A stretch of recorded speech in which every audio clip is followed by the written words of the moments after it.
I'm Mike Vardy. Meal planning is important because it prevents us from being a disappointed wreck when dinner time comes around and we have no clue what to make, or even if we have the ingredients to make the meal. It's a time and a money saver, but most importantly, it frees up valuable brain space. Creating a meal plan prepares us for the week to come and gives us peace of mind that we're organized and can feed ourselves and our family. That's why I do it, and that's why Plan to Eat helps me do it. Your subscription includes access to the Plan to Eat website and fully featured mobile apps on iOS and Android. And Plan to Eat gives you the tools to clip and organize recipes from any website, the ones your family loves and that fit your dietary preferences and needs. And you can create a meal plan around your schedule. Then what happens is the Plan to Eat software automatically creates an organized shopping list based on your plan. So sign up for your free trial at plantoeat.com/timecrafting. That's plantoeat.com/timecrafting. The coupon will be automatically applied to your account and can be used when you're ready to subscribe. It's valid for new customers only. Give Plan to Eat a try today. And this is the Productivityist Podcast.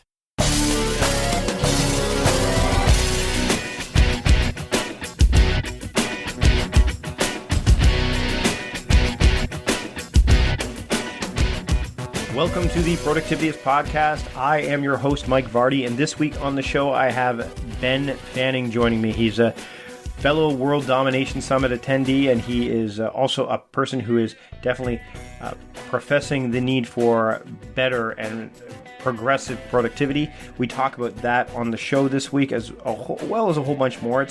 It's not the longest episode in the world, but it's definitely value-packed. So why don't we just dive into it? Here is my conversation with Ben Fanning here on the Productivityist Podcast. Enjoy. I'd like to welcome Ben Fanning to the Productivityist Podcast. Thanks for joining me, Ben.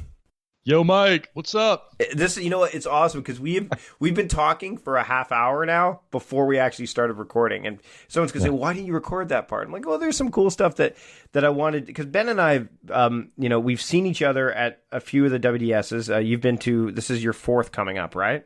Yeah. All right. So, and this is I've been to every one. Much to my wife's chagrin, every summer she goes, "Well, I know you're going away for a week." But I come back. Pictures on the wall when you walk into WDS. Is that guy who's been there every year.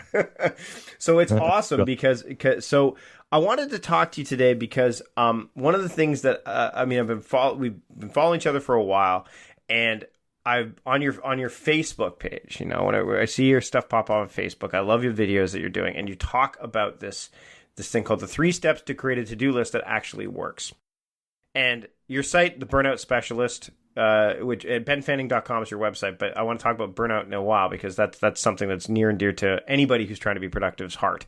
But I saw that video, I'm like, okay, Ben, what are the 3 steps to create a to-do list that actually work?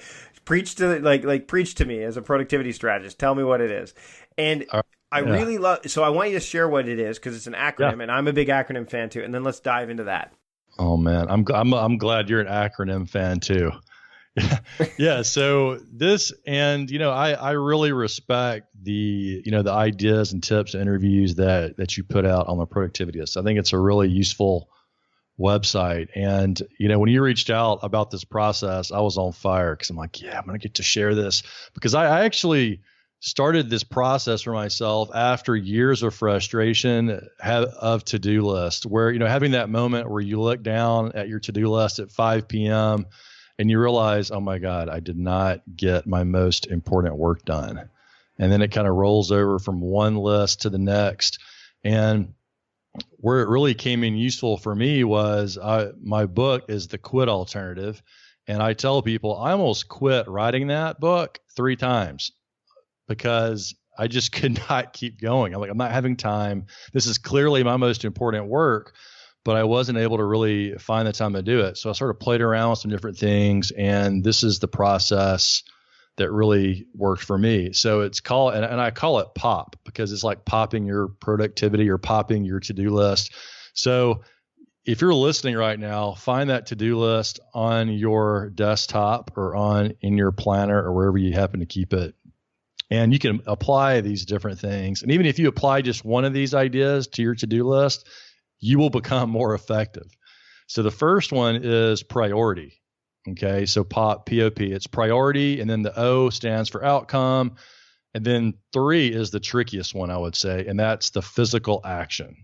Now, I think most to-do lists, including my own for the longest time, they miss all three of these or two of these or maybe just one of them. So try applying one of these. So I'll quickly roll through them and then we can talk about it. But the first one is priority. So what really needs to get done first? If you're like me forever, I've got a list of all these different things that I need to do. And, which one really needs to come first? And so as you think through that, I like to think through it in two different ways. And if you're an entrepreneur or if you're working in an organization, you can still use these when it comes to priorities. So the first one is what's most important to you. And then Stephen Covey circles, he talks about which one's urgent. In other words, where's the fire burning? And then which one is the most important? So just to sort of think through that. And I think where people get tripped up, though, is you might be able to identify on your to-do list what's most important for you. Like for me, in that case, it was finishing the book project. But then you've also got to consider what's important to your organization or your manager or your big customer that you're doing your work for. So just scan your list and just circle one or two of those. And I know that sounds really simplistic, but I think sorting the 50 things on there down to and identifying which ones are most important can really make a huge difference and also starts to help you dig out of that feeling of overwhelmedness. Mm-hmm. And then the second one is identifying what the outcome is. So those things on your to-do list, it's so easy to start writing things down, but not really thinking about what you're trying to get to in the process. Okay. And an example, a real recent example for me on this outcome thing was for months, I needed to upgrade the memory on my computer and I just wasn't getting to it. And I've got a computer that I actually have to take it somewhere to get the memory upgraded. But I just wasn't doing it because it seemed overwhelming. It was taking too much time out of the day. But when I translated that into the actual outcome that I wanted, which really wasn't upgrading the memory, it was to be more productive and have a faster computer. Mm-hmm. There's no reason, the thing should be taking, 5 minutes, which seems like an eternity, to actually turn on in the morning. So anyway, I translated that to, so the way to do that is to just scan through your things on your to-do list and just say, okay, what am I actually trying to achieve? For example, is it to upgrade the computer or is it to make the computer faster? Is it to write a book or is it to get a message out in the world that I really want to share? What is that? And one of the things that I read somewhere along the way is, when you can't figure out what to achieve and you're really getting overwhelmed with your list, just think about the outcome of what's the one thing I can do that's on this huge, massive list that will make everything else easier. And for me, obviously, in that situation, the computer was the big one because I do, just like you and a lot of the listeners, a lot of work on the computer and running at dinosaur speed does not help my productivity. And then the last thing is probably the trickiest, as I mentioned, and that's the physical action. And it's so easy to write down things like in this other example, like upgrade computer memory. Yeah. And I didn't really even know really what to do. And so it just sat out there. It went from one to-do list to the next. And it was just forever. And then when I took this step, okay, what's my next physical step? I realized that my first physical step was not to upgrade my computer memory. It was to Google what kind of memory I actually needed. So the physical action, which I guess Googling is a physical action. Mm-hmm. It is. Yep. Yeah, you could probably correct me on that. But that one physical action was huge. Like, okay, I can at least take 5 minutes, Google what memory I need, type in on my identification number or my serial number on my computer, figure out what the memory is. And then the second step was find the best place to buy the memory, which happened to be online, and then figure out if I could do it myself on the install or get someone else to do it. So just to make a long story short, when you get the next physical action, suddenly those abstract, huge things that are hanging out there on your to-do list start to become much more manageable. And the huge project, and what I discovered in that moment was that huge projects don't get done. It's actually the steps or the physical actions that do. And so translating whatever to-do list you've got out there in that way can help you feel a lot more in control and confident and help you get a lot more done. Yeah, and I mean, that's what a lot of people don't do is they don't break it down to the smallest steps. So they'll put like write book down as the physical action. Well, okay. Your brain will immediately, repel that because it's like that seems too big. And the brain wants to do the easiest work possible, wants the path of least resistance. So if you say, write 2,000 words or 1,000 or whatever you feel is manageable for first chapter of book, then that's going to be more manageable, right? So the worst next action step, by the way, in writing a book I found, and I really screwed up a lot of them, but writing down the word research, like research, unemployment number, or research productivity or, anything like that is not specific enough. And it'll just sit out there because it's just too big and broad and it's never done. Yep, exactly. Now, priority is tricky for a lot of people because they get confused with the term. And if you've read Essentialism by Gregory McEwen, he talks about the word priority. He says the word priority was never pluralized until recently because there was no such thing as priorities. Yeah, love it. It's the next thing is what priority really means. Like, what is the next thing? What is the next thing I need to do? So this POP can also work. Yeah. Like you can take this and apply it towards not just the day of the week, but you could apply it to a goal or a project in particular, or even a meeting agenda if you really want to. Which I like that concept because it kind of mirrors a little bit about what I'm doing with the Now Year method, which ours is a little bit, there's some differences because I talk about mode-based work, which is the idea of what state are you in? Are you in... yeah. Because your brain will always look for ways around stuff. It will always look for that capability to say, well, you could do this next, but you don't really feel like it. Well, yeah, but today... But, okay, well, what do Look at Facebook instead. Yeah, exactly. So you could say, okay, well, no, Facebook is when I'm in social media mode. Okay, well, if I'm going to go look on Facebook, if I'm going to give into that, let me see what else I can do when I'm in social media mode. And then you see all those things that you can do when you're in social media mode. So, there's that too. Now, you came from, we were talking about this just before we started, you came from the corporate world, right? You came from and so... How can somebody apply this when they're dealing with, you said an organization, and I get that, but a lot of businesses forget that even when business isn't personal, productivity is. How do you help people take this POP, idea and concept and use it in a way with like some of the tools that they might be using when they're trying to navigate the day job that they have, as well as maybe the side project that they're wanting to build up, which is what clearly you and I ended up doing. Yeah. So that's a great question, Mike. Yeah. So I always start like if you've got, some people in organizations say that, I can't work on that book project, or I can't work on this side hustle, or I'm not able to spend time with my family because of my boss or because of the demands of the business. Once I become an entrepreneur, life's going to be great again and I'll be able to control my own time. But there's always a competing priority because then you have clients. Yep. And so, it's important to understand and get really, and the way I always start with the whole priority thing is, how do you get clear?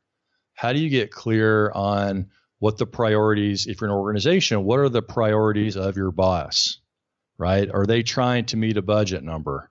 Is there like one important project that can't slip and is the hottest thing ever? What is the most important thing to your client? And I think a lot of people, myself included, spend a lot of time guessing at what people's priorities are, but never really clearly understanding what their highest priority is. And I think, I love what you were talking about before about a priority being singular versus plural. And everybody's got, their highest priority. And I think as something that's really important to your success, as a professional is spending, getting well practiced at having those conversations to clarify what those priorities are, and then learning, and then taking and getting clear on what yours are and being able to communicate those, and then going through and applying, say, the POP process. I mean, when I work with people on this, we spend so much time on just the priority. What is a priority, right? Right. What is the thing that just has to get done, that's adding the most value? And it's probably not, spending 3 or 4 hours on a blog post, right? It's probably investing that time in some other way for a client or even with your family.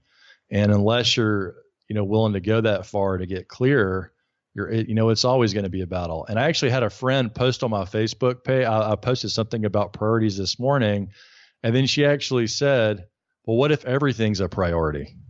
Then nothing is. Right, exactly. That was going to be my response. I'm like, well, you have no priorities. Yeah, right? Merlin Mann has said that before. I think it's a great, when everything is a priority, nothing is. That's basically what it boils down to. Yeah. And it's I think that's a great place to start, because that's where I think everyone starts when they're really looking at this. Everything is a priority. My family's a priority. My job's a priority. My business is a priority, right?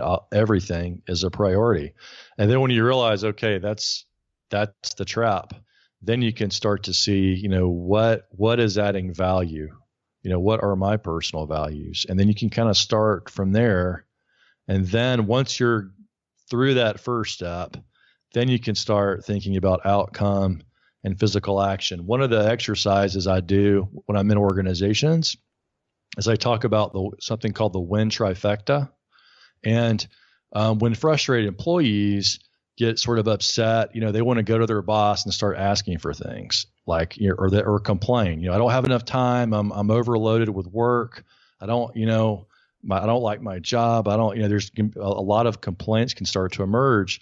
But I usually say, whoa, let's think about the win trifecta, because are you familiar with horse racing? Mm-hmm. Yep, absolutely. They have that in Canada, right? We do. We do let our horses race. Okay, all right. Even in the snow, even though it doesn't snow where you are. Doesn't know where I am, but yes, absolutely. Somewhere.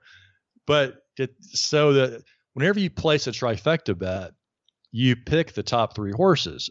But what's important in that isn't it doesn't just stop at picking the top 3 horses. You have to guess them in order, right? You have to put them in order. And in the organization, it's easiest to think about the priorities of the organization first, then your boss, then you. Think about it in that order and what their priorities are, then craft your request. Or then put forth your proposal.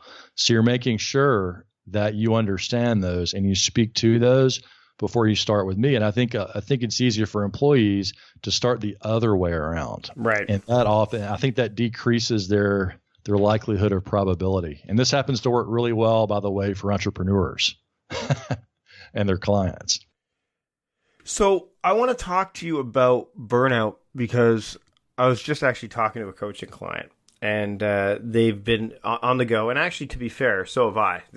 I'm working on a product release as we're recording this, and it's been go, fast, now. And we all end up having those moments. And I mean, I'm pretty good at making sure that the right things are getting done at the right time. And heck, the product's revolving around a methodology that that does that, so I better be.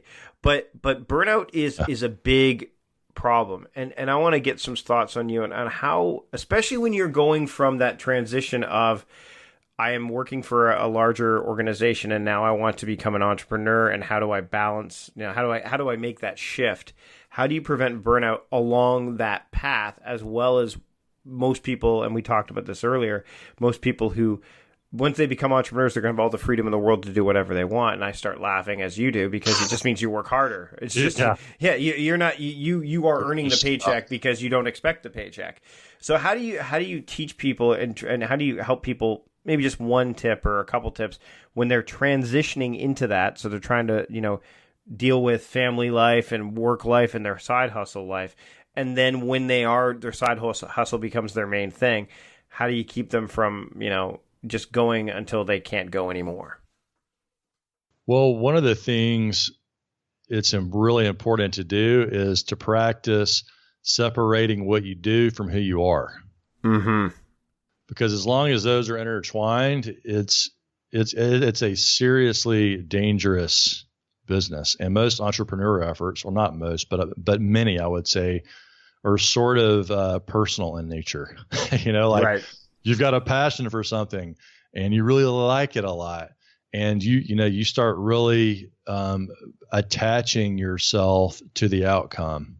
And I'm just talking about this because I know it really well. And this applies to careers too, working for organizations. Mm-hmm. So it's to start to recognize, that which you invest your time in is important, but also to think about, how you are outside of that and to diversify yourself a little bit personally, have things outside of work that are nurturing for you and supportive.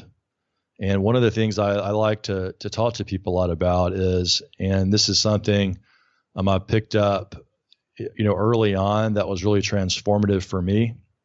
And it was from our mutual friend, Scott Dinsmore, mm-hmm. The late Scott Dinsmore, in that, you and he sort of, I think, was inspired by Jim Rohn on it, but you are the average of the 5 people you spend the most time with.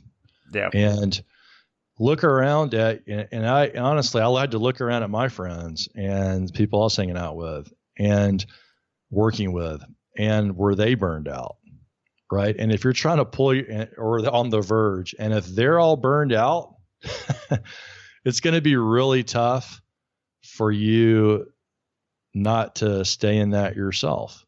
And it's not really a tip or trick necessarily. It's just to being thoughtful about, are you being around people that are energizing to you? And we talked about WDS, and, when you go to an event where the people there are inspired, they're passionate, they're investing themselves, but they also are doing a great job of taking care of themselves in the process, it's much easier to find yourself more energized and more inspired and out of that burnout trap. I mean, it's so funny at WDS. I mean, they've got races. It's probably a little edgier than most conferences, but I mean, they've got like the races, the challenges, lots of fun stuff scheduled outside of just the working part. And it's a really nice balance. And so those are a couple of things that I would recommend for just starting points for people to make sure that they're taking that into account. And then the other thing, and I'll give one more tip, mm-hmm. is it's easy to talk about work-life balance. And I tried to balance everything for years and really started allocating times in the day for my family and for work and this and that. But what I found was something much easier that I stumbled upon, which was work-life integration. Mm-hmm. Instead of thinking about it in terms of a balancing act, finding creative ways to bring that together. I mean, how this showed up for me, man, for years is I would not talk about work at home. Right. And I talk about family at work. I mean, I did not do that. I did not mix the two. And in fact, my wife called me out on it one night because I had 2 phones, one for my personal calls on my cell phone and one for like my client calls. And a client called me at home, and this is when I was in Manhattan in sales, and it wasn't a client that I had a very good relationship with. And we were in this big debate on this deal, and then I hung up the phone and I looked at my wife and she said, "Who was that?" And I'm like, "Oh, well, that was so-and-so client down in Midtown." And she's like, "No, who were you when you were on the phone?" Because she's like, "I didn't even recognize you. Listen to you, the way you're talking to him." And it wasn't nice. It was just like, you even had a different accent. Of course, I'm from Alabama living in New York, so that might have to do it. But really I think we work so hard sometimes, no matter what workspace we're in, at keeping those worlds apart. And part of the magic, I think, and sort of burnout proofing yourself, or if you are burned out, starting to come out of that, is to start to find ways to bring those worlds together, even if it just starts with maybe introducing a work friend to a family friend, mm-hmm. or vice versa, or just starting to share some of your successes in both worlds. Like if your kid had a great day at school and achieved something, share that with the people at work or with your clients. If something great happens at work, share it with your family at home. It doesn't have to be like, I got promoted today or I landed my biggest deal ever. You can just share something positive like, hey, I had a great podcast interview with Mike Vardy, and it's going to be awesome. And I want to share that with my family tonight. And so you can kind of see how these worlds start to come together and can become mutually supportive. I think now is a good time to wrap up. So Ben, I definitely want to have you back on the show to talk more about focus. I know that because that's an area that you're passionate about. And so we will definitely have you back on the show because, there's lots of cool things to discuss. But where can people find you? You've got the book, of course, which we'll put in the show notes, The Quit Alternative, the blueprint for creating the job you love without quitting, which fits really nice with some of the stuff that Cal Newport's written and all that. So it's funny. I've just spoken with, recently we talked to Scott Barlow for Happened to Your Career. I've talked all right. Yeah, we've talked to Cal Newport. So, I mean, there's some real alignment here. And I think a lot of people don't realize that they can build what they really want without burning out, without putting themselves in a position where they're going to really struggle. And forward by our mutual friend, Chris Brogan. So that's pretty awesome too. Yeah. So people can find you where? Where can they find you online so they can connect with you? Yeah. So go to benfanning.com and, I've got some resources there, including I have a report called The Catastrophic Cost of Quitting. And if you're thinking about quitting your job, or you're an employer and you're thinking about firing an employee, make sure to look through this document because I walk you through how to calculate your personal cost or the cost of the organization of that employee leaving. And sometimes instead of quitting, it's better to follow a couple of key steps and sort of reinvent the role you have and start to be the change right there versus going somewhere else where the grass may or may not be greener. And you can pick up the book on Amazon too. And you're Ben Fanning 1 at Twitter, correct? Ben Fanning 1 at Twitter. That's right. Awesome. Awesome. Thanks so much for joining me on the show today, Ben. It's been an awesome time. Yeah. Likewise, Mike. There you have it. A great conversation once again with Ben Fanning. I'm looking forward to having him back on the show. And if you are interested in hearing more of the conversation or getting additional content, you can become a Patreon supporter of the show. We talk about our late friend Scott Dinsmore on the show and the impact that he had on us. You can get that in the Patreon edition only. Head over to patreon.com/productivityist. Look at all the perks. Decide what level of monetary contribution you'd like to make and help support the show. We make the show better and better and better. If you're not able to do that, then please just give the show a rating or review in iTunes. It helps me with the feedback make the show even better. That's it for this week's episode. Big thanks to John Polstra, my podcast producer, for putting things together. Until next time, I am your host, Productivityist founder and productivity strategist Mike Vardy, reminding you to stop guessing and start going.